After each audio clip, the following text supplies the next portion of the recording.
We can be dream makers, nurturing, compassionate. Nosotros podemos ser más unidos. We can be anything.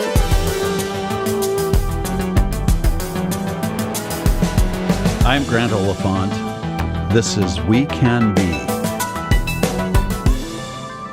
Today we have a story of how the lives and work of two Wilsons, Janis Burley Wilson and playwright August Wilson, have intersected in ways both meaningful and magical. The first Wilson is August Wilson, the Pulitzer Prize-winning writer, and the Wilson who I am honored to be speaking with today is Janis Burley Wilson, no relation, but the president and CEO of the August Wilson Center for African American Culture in Pittsburgh, Pennsylvania. How about that juxtaposition? I know. It's really kind of fascinating and amazing when I think about where I am right now and the magnitude of the position. But it's really exciting. I'm looking forward to the future. Before we get to your background and the history of how you arrived at this moment, just tell us a little bit about the center and why it's awesome. It's the August Wilson Center for African American Culture. August Wilson is known around the globe for his work, for his award-winning plays, and for the fact that he told the stories of the African American experience. After decades of planning, the August Wilson Center was opened in 2009 as a convening space to celebrate Black arts and history. It has several museum-quality galleries, dance, meeting, and event spaces, and a 470-seat theater. The building sits on the eastern end of Pittsburgh's cultural district, and its majestic yet accessible design assures that it does not go unnoticed.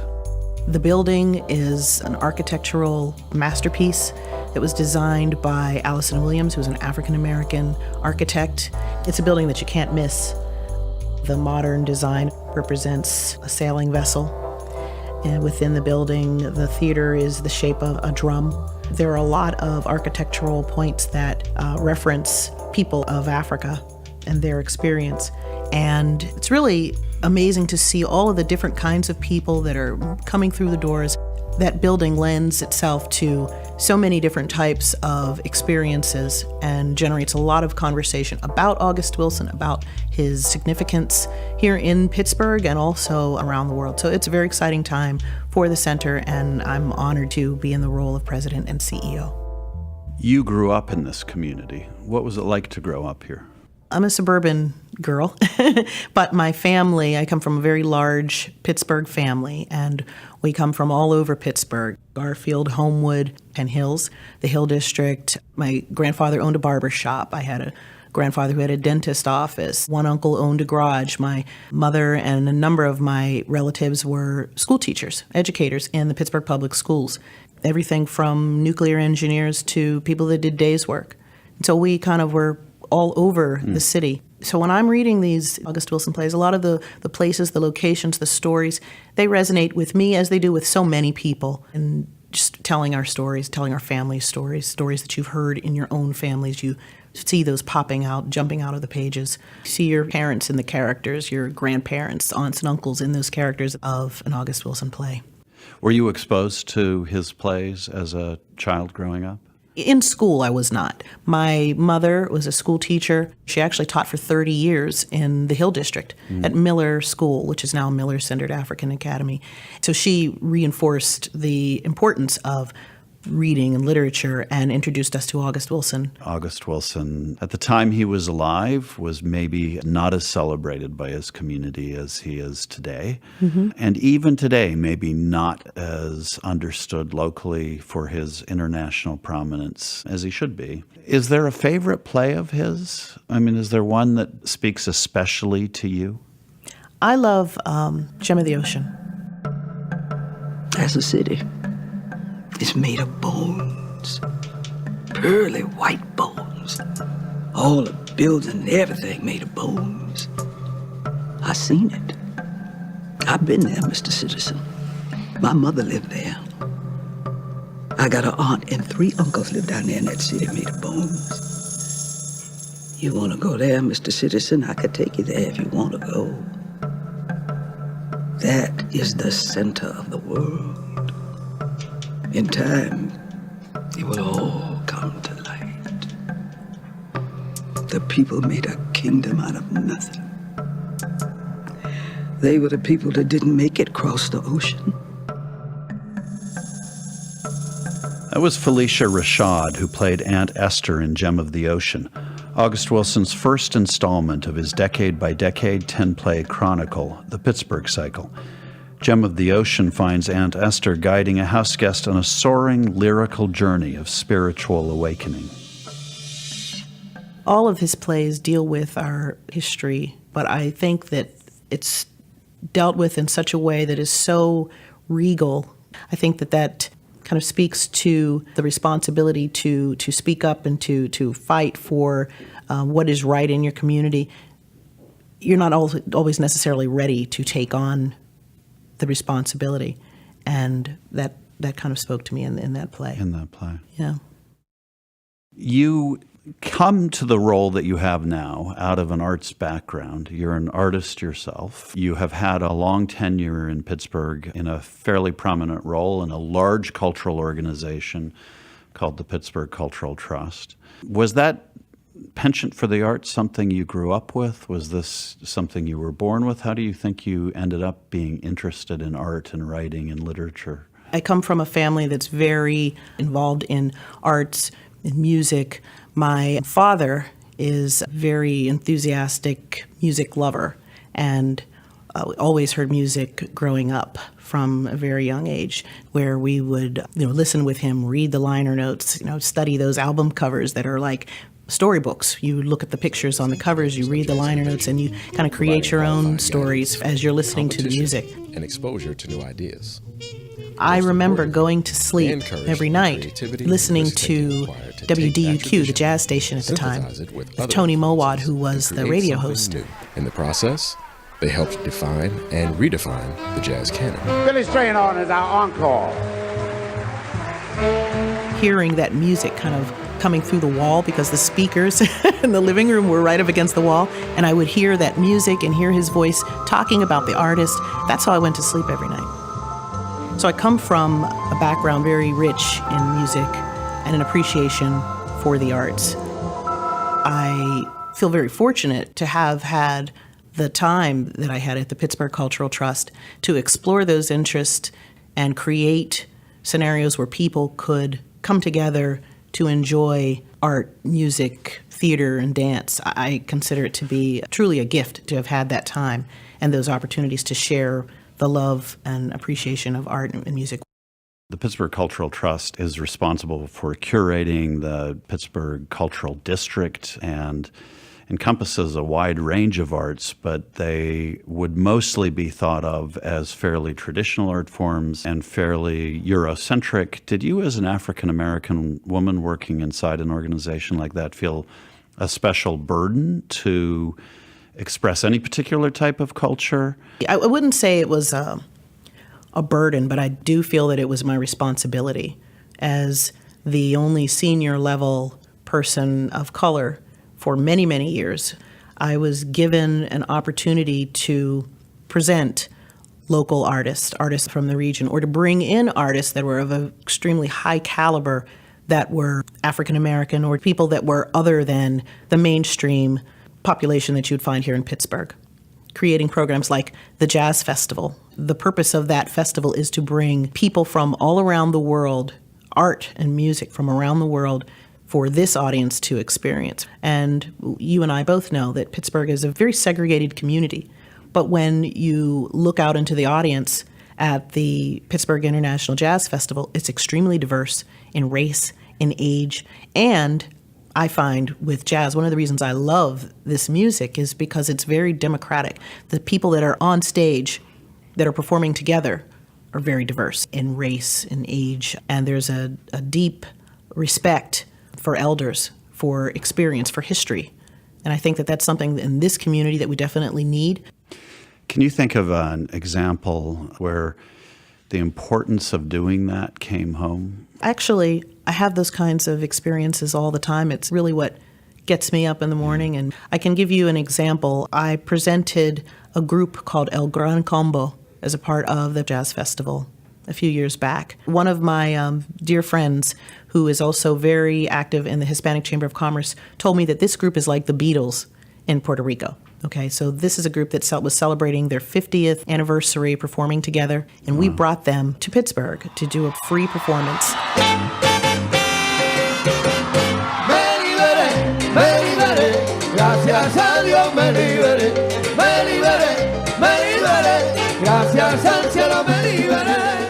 We attracted people from all around the country. We had people waving Peruvian flags from Colombia, Chile, representing people that we don't typically see every day in Pittsburgh. And we had the entire street filled with all different kinds of people celebrating this music together. It was a beautiful moment, and for the people that are living here in this community that are Hispanic, it made them feel as though they were a part of something. Muchas gracias. Another example that I can give you just very recently, the August Wilson Center presented a one-man show called Growing Pains. And the artist, or the actor's name is Nathan James. He's from Pittsburgh originally. He's based in New York. He's in a lot of movies and doing a lot of great work right now. And the play is about growing up as an African-American man here in Pittsburgh, keeping your dreams and hopes alive despite all of the obstacles that are placed in front of African-American males in this country. And a young man that works for me, actually, he is a child caregiver for my son who has autism. And he told me that he hadn't been to a play since he was in middle school, and he's in his 20s. And I invited him, and he was so excited, almost in tears, thanking me. He literally called me about 6 times the day of the performance, just checking to make sure it was still happening, what should he wear, what time should he arrive, and texting me during the performance, oh my gosh, this is so amazing. I've never experienced anything like this. And after he left, he told me that performance changed his life, and he is committing himself to become more involved in the arts again. These are experiences that we take for granted because of what we do. We have access to tickets and actors and artists, but the average person doesn't typically have those. And it just reminded me how important this work is. Art is a voice for the oppressed or for the unseen or the unheard. And it really is. And it's what keeps me going. You're part of a generation of Pittsburghers that in general left after the collapse of the steel industry. Mm-hmm. The region went into decline. A lot of folks of that generation left the community. You went off to college and went to American University in Washington, D.C., and then came back, which, given the times, was a curious decision. What motivated you to do that? I went to the University of Pittsburgh, did my undergraduate work there, got my master's degree at Duquesne University, and then I left with a husband and went to graduate school at American University, living in the very diverse, very culturally rich Washington, D.C., which I absolutely loved. Came back for family reasons, but I'll tell you, when I got here, I was struck by the lack of diversity in cultural offerings, in the segregation that you find in communities, and the very small African-American middle class. I decided that what I wanted to do was create a place where my children would be able to find a lot of options culturally, and where people that were my age or younger people that were going to school here that might decide, okay, we want to get out of here because there's nothing here, they would want to stay, or to create experiences that would attract people like me back to Pittsburgh. I think it's important to note that you have people that aren't necessarily black people or brown people that want that richness, they want that diversity, they want that exposure. And it's important to rally those people together so that those voices are heard, that this is what people in this region want. The August Wilson Center in downtown Pittsburgh has appointed a new leader. Today it welcomed its new president and CEO, Janis Burley Wilson. The August Wilson Center will thrive, not just because I'm here, but due to the fact that we are all on this voyage collectively, and we have no choice but to arrive at success and sustainability for the August Wilson Center of African American Culture. What spoke to you about the August Wilson Center opportunity? Why did you care enough about the August Wilson Center to want to leave a fairly safe home like a large organization like the Cultural Trust and take on the center? I'll say in the last 2 years, I was given an opportunity to present those artists, those compelling stories that we needed to hear in this region and the art that we needed to see. The August Wilson name, it resonates around the world. And I saw it as an opportunity to give artists a forum and a stage to tell those really compelling stories about the African American experience. So I jumped at the opportunity to lead the organization into the future. People know and celebrate August Wilson. It's about time that we properly honored him. I'm personally offended that a group of businessmen are trying to steal what we built, raised $35 million for, wound up with a total cost of $41 million, and they're trying to steal it for $9.5 million to build a hotel. The August Wilson Center for African American Culture as an art center is completely and totally in opposition to this for-profit hotel venture. This effort to save the August Wilson Center is not about saving a building. It's about saving history. It's about acknowledging and recognizing and holding on to history. It's about taking pride in a space that represents all of us. In 2014, the August Wilson Center was in foreclosure and on the brink of being sold to developers for use as a hotel. You've just heard appeals from community members who advocated for the August Wilson Center to be kept as a community center. The foundation community, including the Heinz Endowments, the Richard King Mellon Foundation, and the Pittsburgh Foundation, did not want to see this asset lost. So the community pulled together and was successful in keeping the center as its rightful gem. Like a lot of similar organizations that were launched around the same time, the August Wilson Center, which was launched into the collapse of the economy less than a decade ago, found itself struggling and eventually needed to be rescued, and you're actually leading the rebirth of it. And many folks at the time that it was going through that difficult period, at least in this community and in other places around the country, wrote off their centers and decided that that was an experiment that wasn't really panning out. Why is it important that our community or any community celebrate its African American cultural heritage? If you just think about American culture, you have to recognize that American art and culture is deeply rooted in the African American experience.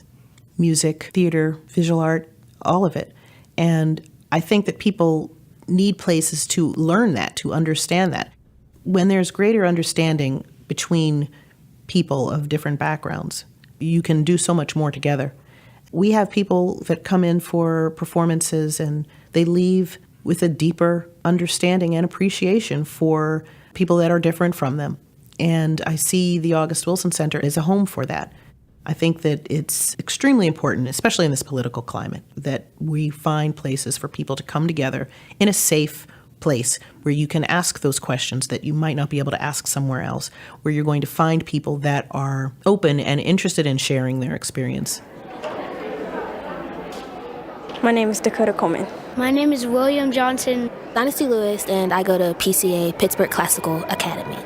We are at the August Wilson Center, and we're here to give a performance to our families and friends. I am African American. I like this building a lot. Well, I thought it was kind of weird looking on the outside, like the building, but then once you got in, it was like this whole nother place. This building is beautiful. Without African Americans, aka black people, we wouldn't have most of the stuff that we have. It's important because I feel like it gives African Americans the recognition for everything they've done and all the art they created. Yeah, this building makes me feel proud. Makes me feel proud a lot.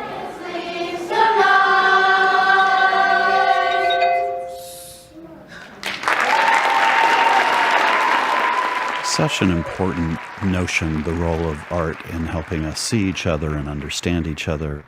One of the misconceptions in our community about an African American cultural center is that that's for black people in the community. How have you tried to bridge the divide between black and white?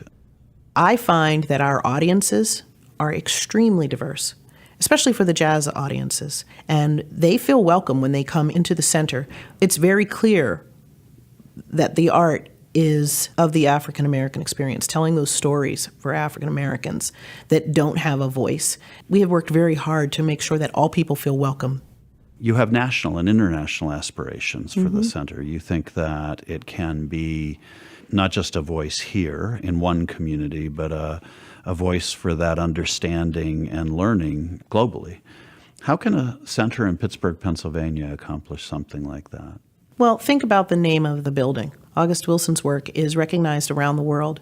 You have theater companies in Poland that are performing August Wilson's plays. We have a local director that has traveled to other countries to participate in an August Wilson production. I think that the programming that we're doing is also very global.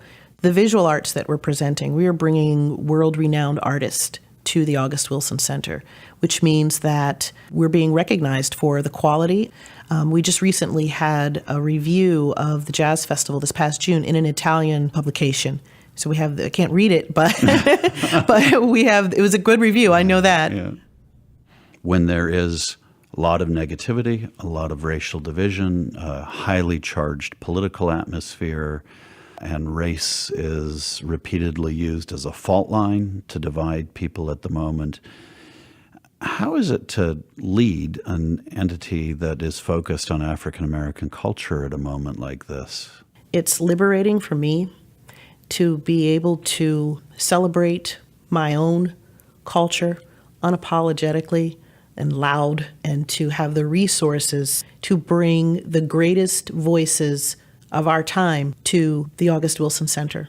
For example, we have Angela Davis, who will be here with us. There's so many people that are excited about the opportunity to hear from her and to get her perspective on where we are right now and where should we be going, how should we be working together. We have Anna DeVere Smith, who is another person that uses her art to tell stories and to demonstrate the disparities between certain groups. Sometimes when I sit and think about what we're able to accomplish, it makes me very emotional. These aren't the people or the voices that most people get an opportunity to hear. Has it been difficult to get the community behind you in terms of the vision that's evolving for the center? Not yet. I've been very fortunate to have a few years to demonstrate what I can do there. And while I was at the Pittsburgh Cultural Trust and assisting with the management of the building and developing programming. And I think that I walked into the position with a lot of people already experiencing some of the great things that have happened in the last 2 years. We have a number of organizations, community leaders that are interested in giving the August Wilson Center another chance. Why the August Wilson Center? Why should it exist? Pittsburgh is blessed with an extraordinary legacy of African American art and culture.